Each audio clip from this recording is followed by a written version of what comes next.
The official White House social media page published Donald Trump's inauguration portrait, which surprised many users. During his first presidential term, the politician had a wide smile. Now he looks sullen, even menacing. Internet commentators, as always, are trying to find a hidden meaning. What is Donald Trump hinting at? Unlike him, one of the most famous presidents in American history never allowed himself to make such a gloomy face in official photographs.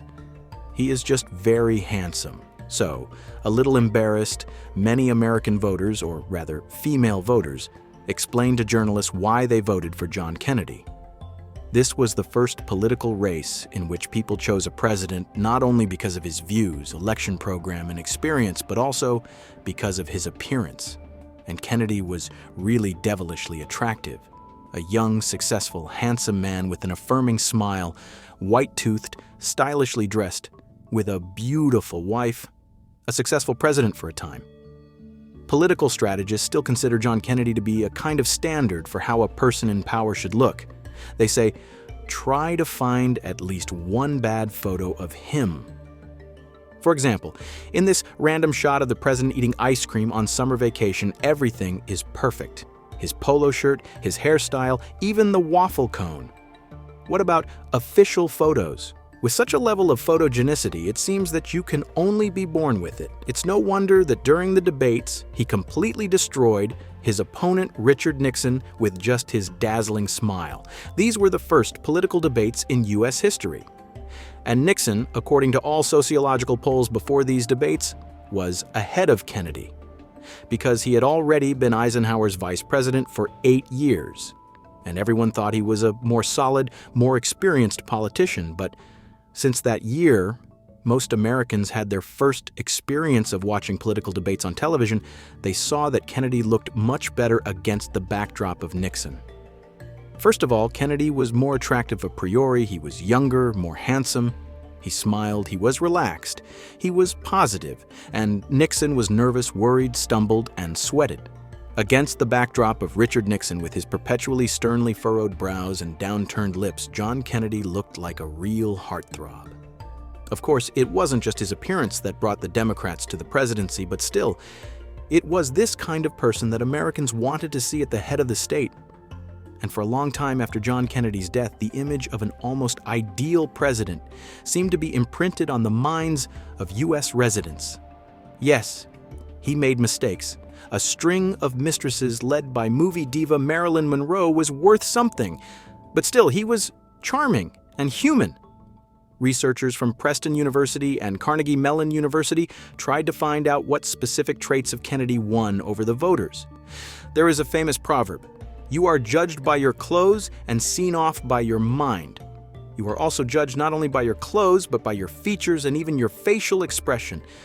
The gaze should be open, and at the same time somewhat pensive, purposeful. That's when people find such a politician more interesting, and he can gain more trust and support from the same voters, the same citizens whom he will lead over time. With the help of a special computer program, scientists modeled the faces of ideal politicians.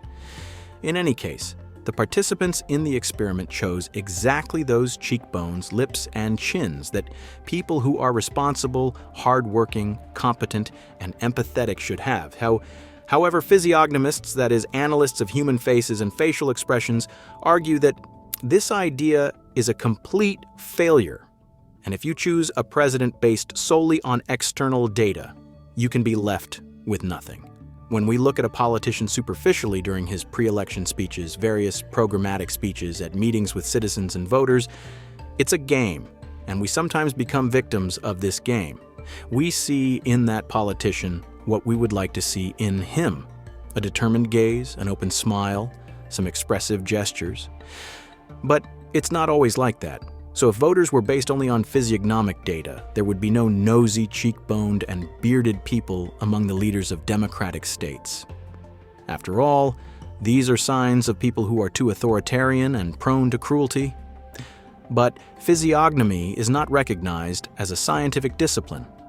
Moreover, photo retouching and sometimes even certain lighting deprive experts of any opportunity to read a politician's face. Such tricks were regularly used by U.S. President Barack Obama, whose narrow chin deprived him of any ruggedness. However, Photographers for official shoots were able to choose the right angle so that viewers didn't want to look for flaws. Obama is a very interesting political figure. He always prepared very carefully for his photo shoots. He is a rare type of politician. He can portray virtually any emotion in a photo and in public. He can portray sadness, he can portray aggression, he can portray some intellect, he can portray masculinity, he can portray sorrow. That is, he is a very versatile politician, and from the point of view of photography, he will probably go down in the history of political photography as an extraordinary person who, in essence, presented himself to us in all angles of political photography. Well, if a shot turned out to be unsuccessful, it was thoroughly edited using special programs. Obama was even jokingly called the president of photo filters. Joseph Stalin also approached the retouching of his own portraits with the same meticulousness. It would seem that large eyes, a nose with a hump, thick dark hair, and slightly curled mustache.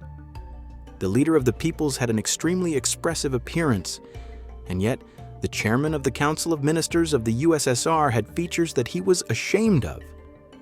The fact is that Stalin had smallpox in his youth, and he had sores on his face. Stalin was self-conscious about this, so he demanded that his subordinates retouch his photographs. However, Stalin had a favorite among the parquet Kremlin photographers. They say that Nikolai Vlasik once managed to take such a shot that he was immediately transferred from personal security to personal portraitist. Only Vlasik was allowed to submit photos to newspapers without any retouching. After all, he often managed to capture the leader's piercing gaze, and all the flaws seemed to fade. But, according to political strategists, today such portraits, where the politician is stately and calm, have been replaced by completely different shots, lively, unstaged, ideally with some unusual detail like a chainsaw. Yes, it was with this tool that Javier Milei armed himself during the presidential race in Argentina, symbolizing his intention to radically reduce government spending. Argentine President Milei is actually a very experienced politician, and I would even say, not so much a politician as a political strategist. He is a self-made man. He is such a political manager from God. Milei's tousled hair on his head says that Milei is trying to add a touch of eccentricity to his image to attract the attention of his electorate. Indeed, the luxurious hair has become another political trump card for Milei, experts explain. Absolutely all voters knew what the candidate's haircut was, but what was written in the election program, only a few remembered. However, it was not only the hairstyle that helped Javier Milei to take a high post, but his entire nonconformist image in general. And as the president says, his signature hairstyle takes him just a couple of minutes. He says his hair just falls like that, but who can't cope with his own hair is former British Prime Minister Boris Johnson. His increased tousledness has become the subject of ridicule more than once. Boris Johnson is a very interesting politician.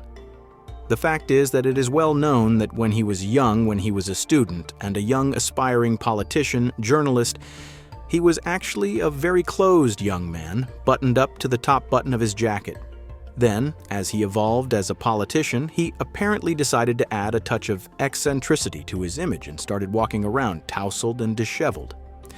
As the British said, our Prime Minister wants to be a little combed. But here's the problem. When the former head of the cabinet of ministers finally managed to cope with his unruly hair, he was hardly recognized at official events. For political strategists, Boris Johnson is perhaps the only example of how a slight negligence eventually became an integral part of his image. However, repeating such a trick is not recommended for novice politicians. After all, for voters, a neat appearance is a very important trait of a representative of power who can be trusted.